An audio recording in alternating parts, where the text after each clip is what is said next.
Very very good morning. Welcome to quick study material. आज है 22 मार्च और 22 मार्च से रिलेटेड जितने भी आपके इंपॉर्टेंट क्वेश्चंस होंगे करंट अफेयर्स के, वो सारे क्वेश्चंस देखेंगे और पिछली बार के जो आपके इंपॉर्टेंट क्वेश्चंस होंगे उसको भी साथ में रिवाइज करते चलेंगे। ठीक है, और क्लास का टाइम बहुत ही कम रखेंगे। और आज के लाइक का जो टारगेट रखा है मैंने, वो मात्र लाइक का टारगेट रखा है 100 लाइक। आपके लाइक्स क्या करते हैं, मुझे बहुत ज्यादा मोटिवेट करते हैं। ठीक है, चलिए पहले क्वेश्चन की तरफ चलते हैं। आज का जो हमारा पहला क्वेश्चन है वो क्या है, अंतरराष्ट्रीय ओलंपिक समिति यानी आईओसी। अगर मैं आईओसी की बात करूं, इंटरनेशनल ओलंपिक कमेटी इसकी फुल फॉर्म होती है, इसकी पहली महिला अध्यक्ष कौन बनी है? देखिए, कभी भी कोई भी चीज पहली बार हो दुनिया में या भारत में, और उसके अलावा अगर कोई पहली महिला, यानी एक तो पहली और ऊपर से महिला शब्द जुड़ जाए तो वो क्वेश्चन डबल इंपॉर्टेंट हो जाता है।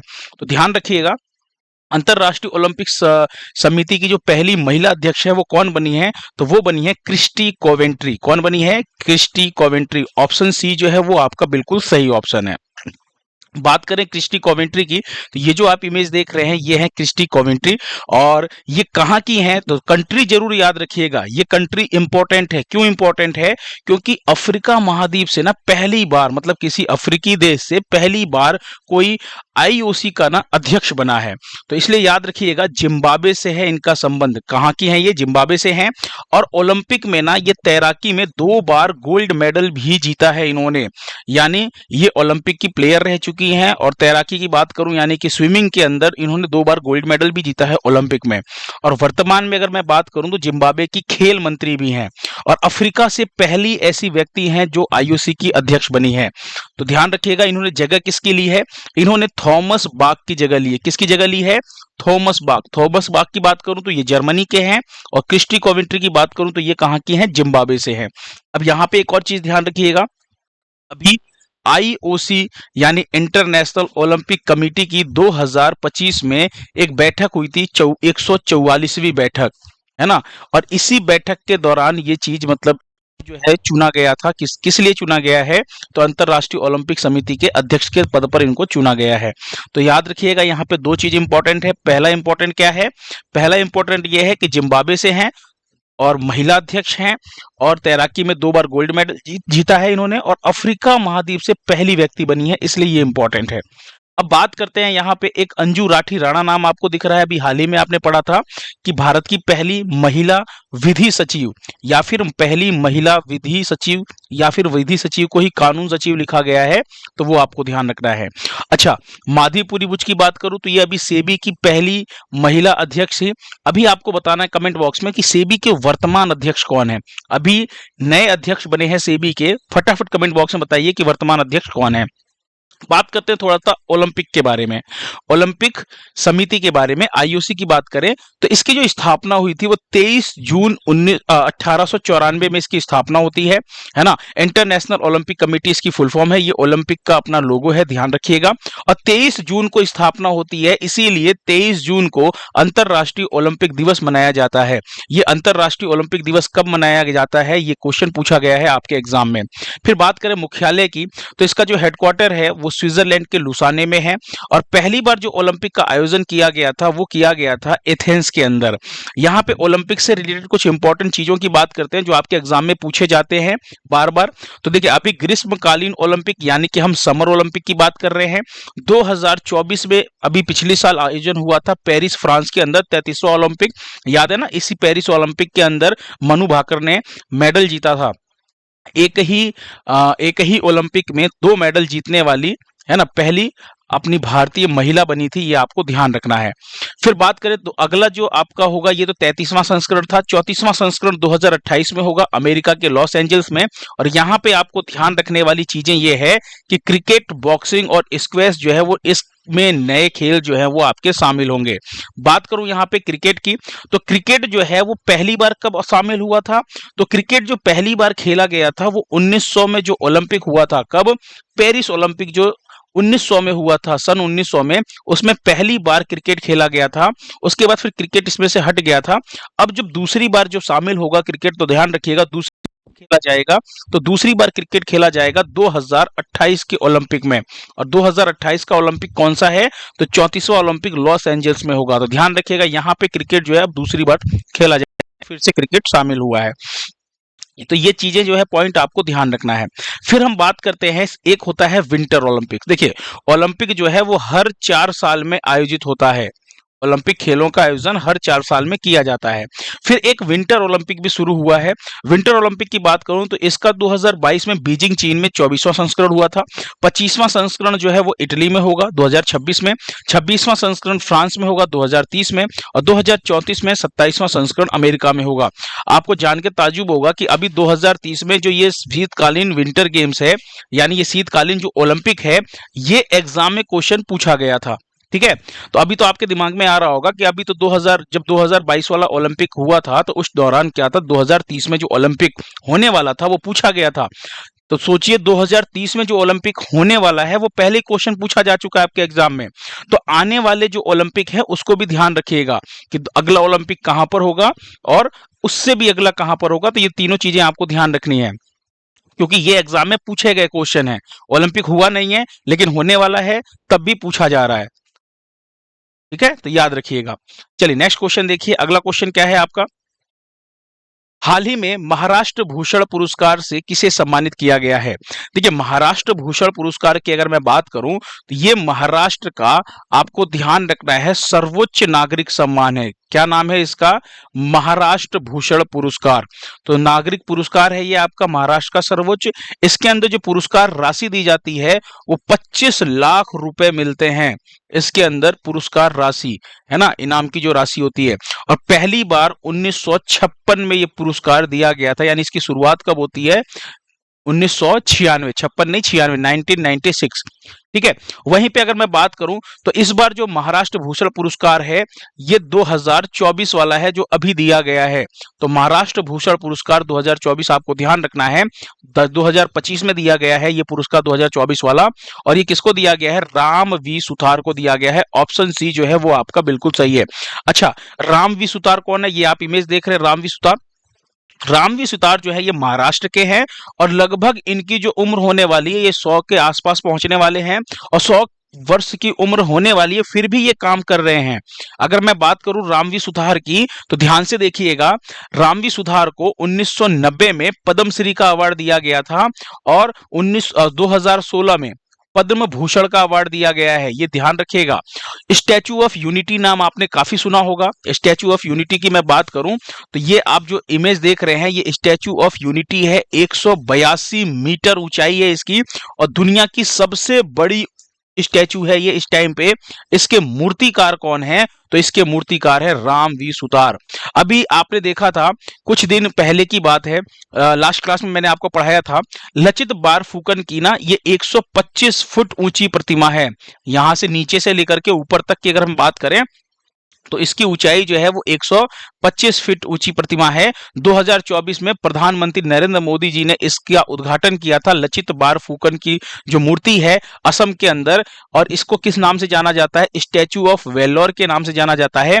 इसके मूर्तिकार भी कौन है, रामवी सुतार। तो ये तो करंट की घटना हो गई और ये तो इंपॉर्टेंट है ही। इसके अलावा अगर मैं रामवी सुतार की बात करूं तो मुंबई में अभी BR अंबेडकर की एक प्रतिमा बनाने का काम भी इनको सौंपा गया, वो भी कर रहे हैं। देश के बाहर विदेश में भी जो मूर्ति बनती है अपने भारत से रिलेटेड, उसके भी मूर्तिकार कौन है, रामवी सुतार। तो आप ये समझ लीजिए कि बहुत ही फेमस मूर्तिकार हैं और ये अपने देश में तो कर ही रहे हैं, इसके अलावा बाहर विदेशों में भी इन्होंने मूर्तियां बनाई है। अभी BR अंबेडकर की एक प्रतिमा जो हैदराबाद तेलंगाना के अंदर जो स्थापित हुई थी, काफी ऊंची प्रतिमा थी, उसको भी किसने डिजाइन किया था, तो रामवी सुतार ने ही किया था।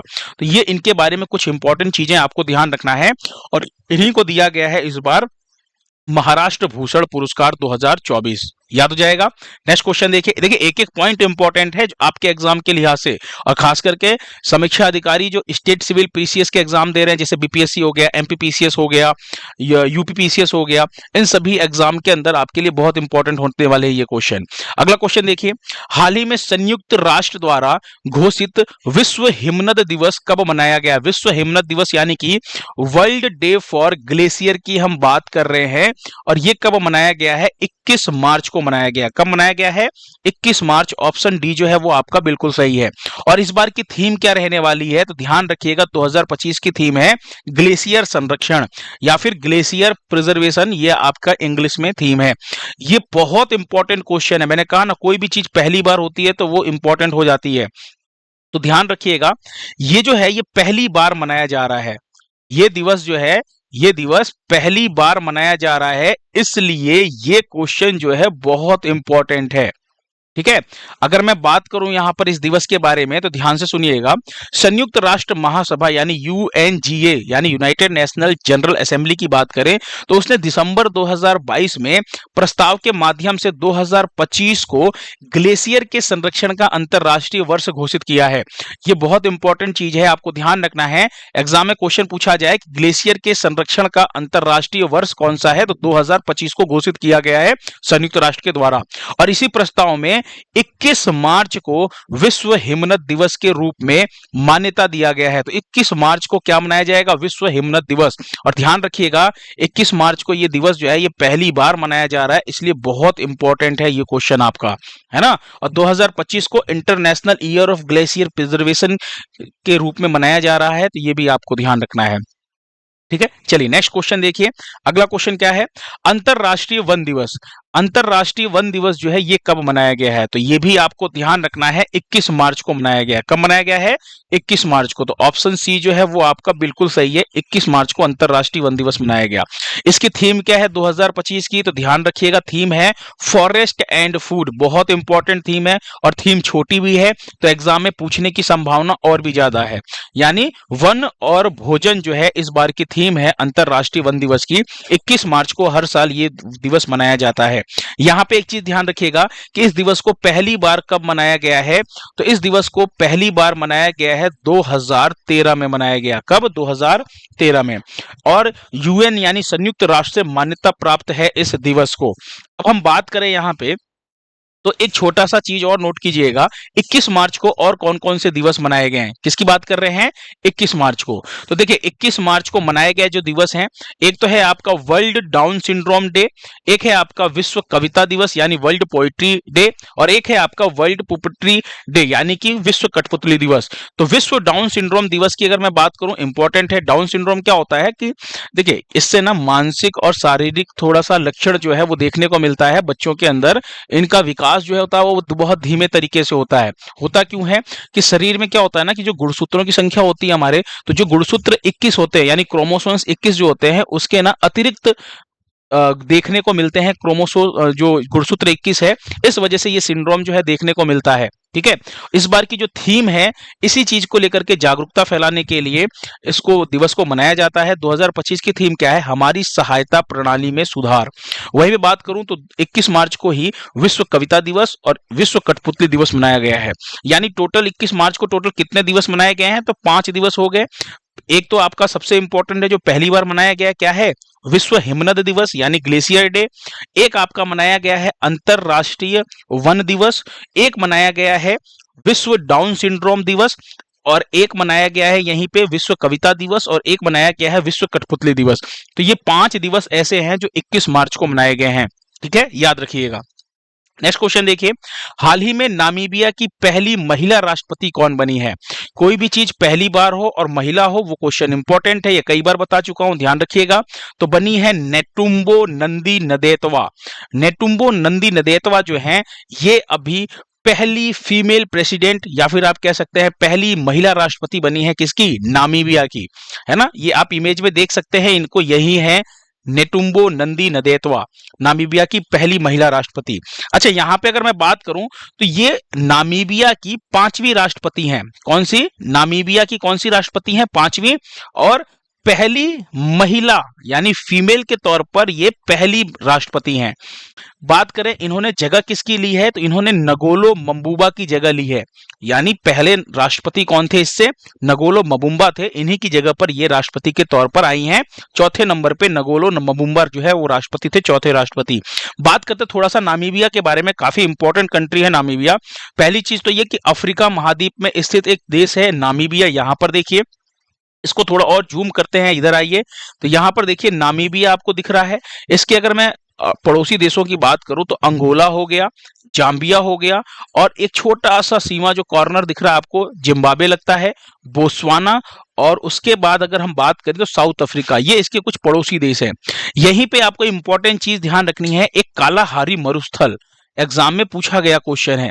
कालाहारी जो मरुस्थल है, जो डेजर्ट है, वो इसी नामीबिया, बोत्सवाना और साउथ अफ्रीका के बीच में फैला हुआ मरुस्थल है। यहाँ पर है ना, यहाँ पे है कालाहारी मरुस्थल, इन 3 देशों में फैला हुआ है। तो कालाहारी मरुस्थल ध्यान रखिएगा, नामीबिया में फैला हुआ है। और राजधानी क्या है इसकी, विंडहॉक। और मुद्रा की बात करें, करेंसी, तो डॉलर ध्यान रखिएगा। क्या है करेंसी यहाँ की, नामीबियन डॉलर। अच्छा, एक और चीज ध्यान रखिएगा, भारत में जब पहली बार चीते लेकर के आए गए थे, दूसरी बार तो साउथ अफ्रीका से लेकर के आए गए थे, पहली बार जो चीते लाए गए थे वो कहां पर लाए गए थे, वो कुन्हो नेशनल पार्क में लाए गए थे, वो यही नामीबिया से लाए गए थे 8 चीते। याद है ना आपको, चीजें आपको ध्यान रखनी है। चलिए अगला क्वेश्चन देखिए, हाल ही में उड़ीसा हाईकोर्ट की बात करें तो इसके मुख्य न्यायाधीश यानी चीफ जस्टिस कौन बने हैं। तो ओडिशा उच्च न्यायालय या हाईकोर्ट के जो चीफ जस्टिस, मुख्य न्यायाधीश बने हैं, उनका नाम है जस्टिस हरीश टंडन। क्या नाम है, जस्टिस हरीश टंडन। यही बने हैं किसके, ओडिशा के मुख्य न्यायाधीश। अच्छा, यहां पर ध्यान रखिएगा, अगर हरीश टंडन की बात करें अभी तक, तो अभी तक ये कलकत्ता हाईकोर्ट के अंदर जज के तौर पर काम कर रहे थे, यानी कलकत्ता हाईकोर्ट के अंदर, है ना, आप समझ लीजिए जज के तौर पर काम कर रहे थे। और अब जो है ये मुख्य, यानी अगर हम बात करें तो चीफ जज बने हैं किसके, उड़ीसा हाईकोर्ट के। अगला क्वेश्चन देखिए, 1975 में भारत की पहली हॉकी वर्ल्ड कप जीत की स्वर्ण जयंती के उपलक्ष्य में मार्च ऑफ ग्लोरी पुस्तक का विमोचन किया गया। इसके लेखक कौन है। देखिए, भारत ने ना आज तक हॉकी वर्ल्ड कप में सिर्फ एक बार हॉकी का वर्ल्ड कप जीता है ना, कब, 1975 में, और वो भी किसको हरा करके, तो आपको ध्यान रखना है, पाकिस्तान को हरा करके हमने ये मैच जीता था, है ना। तो यहां पे अगर मैं बात करूं तो इसी जीत के उपलक्ष्य के ना 50 वर्ष पूरे हुए हैं। कितने वर्ष पूरे हुए हैं, 50 वर्ष। स्वर्ण जयंती का मतलब क्या होता है, गोल्डन जुबली, यानी 50 वर्ष। तो नाम ध्यान रखिएगा, के अरुणमुगम और एरोल डी क्रूज। के अरुणमुगम कौन है, तो के अरुणमुगम जो है यह हॉकी इतिहासकार हैं और ओटीएचएल के संस्थापक हैं। वहीं पे एरोल डी क्रूज की मैं बात करूं तो सीनियर पत्रकार हैं, और ये दोनों ने लोगों ने मिलकर के लिखा है। तो यानी ऑप्शन डी जो है वो आपका बिल्कुल सही है, ए और बी दोनों। ठीक है, आप यहां पर देख पा रहे हैं के अरुणमुगम को और देख पा रहे हैं एरोल डी क्रूज को, है ना, और इनके हाथ में वो पुस्तक है जिसका विमोचन अभी किया गया है। अगर आपको याद हो तो लास्ट क्लास में मैंने आपको बताया था, हॉकी इंडिया पुरस्कार समारोह हुआ था 2024 वाला, 2025 में हुआ है 7वें नंबर का। उसके अंदर 1975 की जो हॉकी टीम थी उसको लाइफ टाइम अचीवमेंट अवार्ड दिया गया है, आपको ध्यान रखना है। और 30 लाख रुपए की उसमें धनराशि दी गई थी, वो इसी टीम को दी गई थी हॉकी के अंदर, है ना। नेक्स्ट क्वेश्चन देखिए, अगला क्वेश्चन क्या है आपका। अच्छा, उससे पहले एक बार हॉकी वर्ल्ड कप की बात कर लेते हैं, क्योंकि हॉकी वर्ल्ड कप की बात कर रहे हैं तो एक बार ध्यान से सुनिएगा। अभी हॉकी विश्व कप, हॉकी वर्ल्ड कप का आयोजन 2023 में हुआ था। कहां पर हुआ था, तो इसका आयोजन हमारे उड़ीसा में किया गया था। जीता कौन था, तो विजेता आपका जर्मनी था, और उप विजेता कौन था, तो बेल्जियम था। यानी जर्मनी ने बेल्जियम को हरा करके हॉकी विश्व कप 2023 में जीता था। और इसका जो आयोजन हुआ था वो भारत उड़ीसा के अंदर इसका आयोजन हुआ था। आयोजन कौन करता है, तो FIH जो है आयोजन करता है। हर 4 साल में इसका आयोजन किया जाता है हॉकी विश्व कप का, है ना। इसकी शुरुआत कब हुई थी हॉकी विश्व कप की, अगर आपसे पूछा जाए तो ध्यान रखिएगा 1971 में इसकी शुरुआत हुई थी। और एक और चीज, पाकिस्तान को हमने हराया था ना, लेकिन ध्यान रखिएगा पाकिस्तान ने हॉकी वर्ल्ड कप जो है वो 4 बार जीता है ना। यानी सर्वाधिक अगर विजेता की बात करें तो पाकिस्तान ही है हॉकी वर्ल्ड कप जीतने वाला। 4 बार इसने इस हॉकी विश्व कप को जीता है। आयोजन किसके द्वारा किया जाता है, तो FIH के द्वारा किया जाता है ना। और अगला संस्करण होगा वो कब, 2026 में इसका अगला संस्करण होगा। कहां पर, तो नीदरलैंड में आयोजित होगा, है ना। अब ये मत कहिएगा सर 2023 में हुआ है तो 2026 में 3 ही साल है, आपने बताया 4 साल में होता है। ध्यान रखिएगा 2022 में ही होना था, लेकिन कोरोना की वजह से, कोविड की वजह से ये डेट जो है आगे पीछे खिसक गई है। तो अगला जो वर्ल्ड कप होगा वो हॉकी का, वो 2026 में नीदरलैंड में होगा। और देखते हैं इस बार भारत क्या करता है ना। नेक्स्ट क्वेश्चन देखिए, हाल ही में स्टॉकहोम जल पुरस्कार 2025 यानी स्टॉकहोम वाटर प्राइज, है ना, 2025 किसने जीता है, तो गुंटर ब्लासला का नाम आपको ध्यान रखना है। ऑप्शन बी आपका बिल्कुल सही है, गुंटर ब्लास्ल, है ना, ये आप इनको ध्यान से देखिए। और ये है वो इमेज जिसका नाम अभी हमने लिया, गुंटर ब्लास्ला। इन्होंने जीता है स्टॉकहोम जल पुरस्कार। दरअसल ये ना वियना के हाइड्रोलॉजिस्ट हैं, यानी जल विज्ञानी हैं, और बाढ़ जोखिम विश्लेषण और जल संसाधन प्रबंधन में इनके योगदान के लिए, इनके महत्वपूर्ण काम के लिए इनको ये अवार्ड दिया गया है। वहीं पे अगर मैं बात करूं इनके बारे में, तो इनको याद करने का नाम, मतलब कैसे याद कर सकते हैं, देखिए, बाढ़ जोखिम का विश्लेषण किया इन्होंने और जल संसाधन प्रबंधन में योगदान दिया, तो याद कैसे करेंगे, हाइड्रोलॉजिस्ट यानी जल विज्ञानी है। तो गटर, गुंटर को क्या कर सकते हैं आप, गटर कर सकते हैं। गटर के अंदर क्या होता है, जल होता है, और गटर का जल अगर ओवरफ्लो हो जाए तो आप ये समझ लीजिए बाढ़ आ जाती है। देखा है ना आपने, सड़कों के अंदर कहीं पे अगर गटर का ढक्कन खुला रह जाए, पानी आ जाए, तो पूरा सड़क जो है वो मतलब पानी से भर जाता है ना, यानी बाढ़ आ जाती है।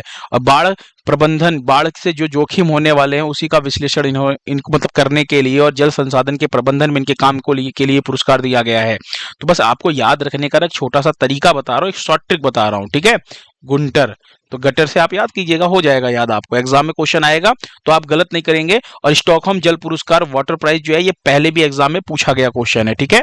तब कोई और था और अभी कोई और है। नेक्स्ट क्वेश्चन देखिए, हाल ही में दुनिया का सबसे बड़ा, देखिए ये क्वेश्चन भी काफी इंपॉर्टेंट है, दुनिया का सबसे बड़ा सफेद हाइड्रोजन का जो भंडार है वो कहां पर खोजा गया, यानी व्हाइट हाइड्रोजन की हम बात कर रहे हैं, ये खोजा गया है फ्रांस में। ऑप्शन डी आपका बिल्कुल सही है। बात करें यहां पर तो फ्रांस के मोसेल क्षेत्र में खोजा गया है इसको। 46 मिलियन टन का भंडार यहां पर मिला है, और इसकी जो कीमत है वो लगभग कितना, तो 42 ट्रिलियन डॉलर जो है लगभग इसकी कीमत होने वाली है ना, ट्रिलियन की बात कर रहे हैं, ट्रिलियन। अब एक चीज और ध्यान रखिएगा, एक आपने पढ़ा है ग्रीन हाइड्रोजन, क्या पढ़ा है, ग्रीन हाइड्रोजन, है ना, और एक मैं बता रहा हूं आपको व्हाइट हाइड्रोजन, क्या बता रहा हूं, व्हाइट हाइड्रोजन। तो जो ग्रीन हाइड्रोजन और व्हाइट हाइड्रोजन की बात करूं अगर मैं, तो ग्रीन हाइड्रोजन से भी सस्ता होता है व्हाइट हाइड्रोजन, ठीक है, ये ज्यादा सस्ता होता है, और ये कार्बन डाइऑक्साइड का उत्पादन नहीं करता, इसको जलाने पर मतलब प्रदूषण नहीं होता है। ग्रीन हाइड्रोजन की मैं बात करूं, ये थोड़ा महंगा होता है। अगर सिर्फ एक मतलब नॉर्मल अगर मूल्य की बात करूं मैं, तो आप ये समझ के चलिए कि $6, कितना, $6 प्रति किलोग्राम पड़ता है हमको, क्या, ग्रीन हाइड्रोजन। वहीं पे अगर मैं व्हाइट हाइड्रोजन की बात करूं तो ये $1 पड़ता है प्रति किलोग्राम, इसकी रेट है। तो आप अंदाजा लगाइए कितना सस्ता है ये, है ना। और ये बहुत जरूरी है अपने प्रकृति के लिए, जो डीजल पेट्रोल, ये जो पेट्रोलियम यूज कर रहे हैं, इससे प्रदूषण हो रहा है, ग्लोबल वार्मिंग हो रही है प्रदूषण की वजह से, है ना। तो यहां पर आपको ध्यान रखना है कि ये एक बहुत ही अच्छा विकल्प है। तो ये जो सफेद हाइड्रोजन का भंडार खोजा गया है, ये कहां पर, फ्रांस में खोजा गया है, इंपॉर्टेंट क्वेश्चन है, ठीक है। चलिए एक और क्वेश्चन देखिए, लास्ट क्वेश्चन, हाल ही में प्रकाशित टू द सेवंथ जनरेशन नामक जो बुक है, जो पुस्तक है, इसके लेखक कौन है, तो इसके लेखक हैं डॉक्टर VI मथन। ऑप्शन डी आपका बिल्कुल सही है, डॉक्टर VI मथन की। ये देखिए, ये बुक का कवर पेज है ना। और अगर हम बात करें डॉक्टर VI मथन, यहाँ पे देखिए इनका ऑथर का नाम भी है। इसके अंदर इन्होंने जो क्रिश्चियन मेडिकल कॉलेज वेल्लोर है उसके मतलब अपनी जर्नी के बारे में इस पुस्तक के अंदर लिखा गया है, और नाम क्या है, टू द सेवंथ जनरेशन, ये इस पुस्तक का नाम है। आपको ध्यान रखना है इसका नाम, लिखा किसने है, डॉक्टर VI मथन। चलिए लास्ट टाइम पे मैंने आपसे क्वेश्चन पूछा था, IQ एयर रिपोर्ट 2024 के अनुसार विश्व का सबसे प्रदूषित देश कौन सा है। तो यहां पर मैंने पूछा देश, तो आपको ध्यान रखना है चाड। एक बच्चे ने गलत आंसर दिया था, फिलहाल मैंने उसको करेक्ट किया है, लेकिन आपको ध्यान रखना है चार्ट जो है वो नंबर 1 पर है, शीर्ष देश है। और भारत की रैंकिंग आपको ध्यान रखनी है, भारत इस लिस्ट में 5वें नंबर पे है, ठीक है। उसके बाद अगर मैं बात करूं यहां पर, तो मैंने पूछा था आपसे शहर, तो शहर आपको ध्यान रखना है मेघालय का बर्नीहाट। कौन सा, मेघालय का बर्नीहाट आपको ध्यान रखना है शहर। और मैंने राजधानी पूछी थी कि सबसे प्रदूषित विश्व की राजधानी कौन सी है, तो हमारी जो दिल्ली है वो सबसे ज्यादा प्रदूषित है, जो भारत की राजधानी है, ठीक है। तो तीनों चीज आपको ध्यान रखना है, और इसमें विश्व में प्रदूषित देश के कंट्री के अंदर आपको रैंकिंग ध्यान रखनी है, ठीक है। यहाँ पे सिर्फ 2 से 3 बच्चों ने कमेंट किए थे, आप लोग कमेंट बॉक्स में ना अपने आंसर जो है वो दिया कीजिए, मैं सबके कमेंट्स पढ़ता हूँ, ठीक है। और कुछ भी पूछूं तो आप जरूर कमेंट में आंसर दिया कीजिए। उससे क्या होगा, चीजें आपको रिवाइज होंगी, और लिखने के लिए तो और भी ज्यादा आपकी चीजें लिखने से रिवाइज होती है। चलिए, आज के लिए आपके पास एक क्विज है। टुडे क्विज के अंदर महिलाओं की सुरक्षा को मजबूत करने और छेड़छाड़ से निपटने के लिए एक स्क्वाड, शिष्टाचार स्क्वाड किसने शुरू किया है? आपको बताना है कि इस स्क्वाड की शुरुआत किसने की है। कमेंट बॉक्स में आंसर दीजिएगा, है ना। मैं सबके कमेंट्स पढ़ता हूं। पीडीएफ जो है वो आपको टेलीग्राम चैनल पे मिल जाएगा। टेलीग्राम चैनल का जो लिंक दिया गया है वो डिस्क्रिप्शन बॉक्स में दिया गया, वहां से जाकर के आप डाउनलोड कर लीजिएगा। और लाइक का टारगेट जैसा मैंने आपको बताया है, मात्र 100 लाइक मैं चाहता हूं कि इस वीडियो पे 100 लाइक आए, ठीक है। अपने फ्रेंड सर्कल में, स्टडी ग्रुप्स में इस वीडियो को शेयर कीजिए, है ना। और आपके लाइक्स जो है वो मुझे मोटिवेट करते हैं। तो थैंक यू सो मच आप सभी लोगों को। मिलते हैं नेक्स्ट क्लास के अंदर, कल की क्लास में। Thank you so much.